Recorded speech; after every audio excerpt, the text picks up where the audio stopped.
Hello friends, welcome to Niranjan கவிதைகள். இன்றைக்கி சூப்பரான ஒரு விரால் மீன் குழம்பு தாங்க நம்ம பார்க்க போகிறோம். எப்படின்னா, மண் சட்டியில் தான் விரால் மீன் குழம்பு வைக்க போகிறோம். எண்ணெய் ஊற்றிருக்கோம்.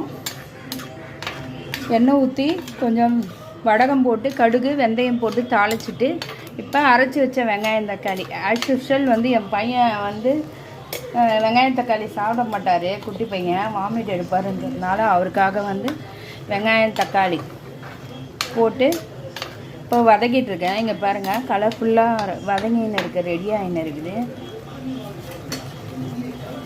இதில் கருவேப்பிலை போட்டிருக்கேன், தாளிப்புக்கு கருவேப்பிலை போட்டிருக்கேன். இப்போ என்ன பண்ணோன்னா கத்திரிக்காய்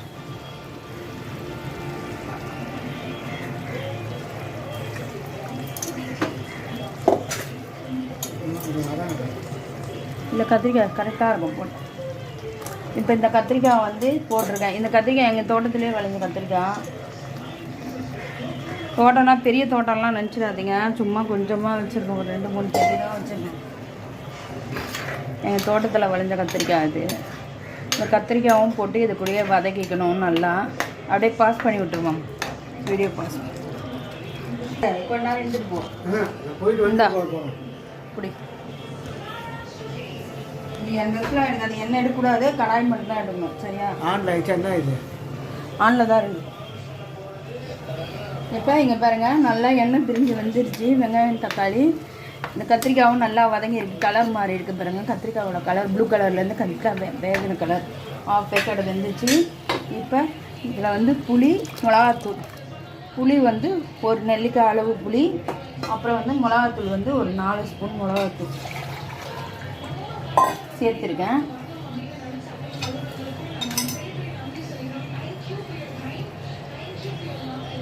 இது தேவையான அளவு தண்ணி ஊற்றியாச்சு. உப்பு ஆல்ரெடி போட்டாச்சு. நம்ம மீன் குழம்பு கொதிக்கிட்டோம், அதுக்கப்புறம் பார்க்கலாம்.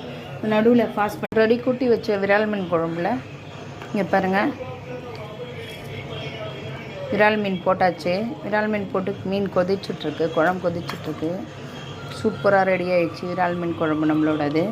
இங்கே பாருங்கள், விரால் மீன் போட்டு சூப்பராக ஒரு விரால் மீனே அப்படி கெண்டையாக இருக்குது பாருங்கள். குழம்பு செம்ம டேஸ்ட்டாக இருக்குது. இதுக்கு மேலே குழம்பு மீன் உடஞ்சிரும். இது சட்டியில் செய்கிறதுனால சூடு இருக்குன்றதுனால நான் இப்போ ஆஃப் பண்ணிடுறேன். இப்போ நம்ம சூப்பரான முறையில் நம்மளுடைய விரால் மீன் குழம்பு இங்கே பாருங்கள், சூப்பராக இருக்குது பாருங்கள். கொஞ்சம் தண்ணியாக இருந்தால் தான் குழம்பு சாப்பிட்றதுக்கு டேஸ்ட்டாக இருக்கும். சூப்பரான நம்ம விரால் மீன் குழம்பு ரெடி ஆகிடுச்சு. செம்ம டேஸ்ட்டான வாசனையான விரால் மீன் குழம்பு.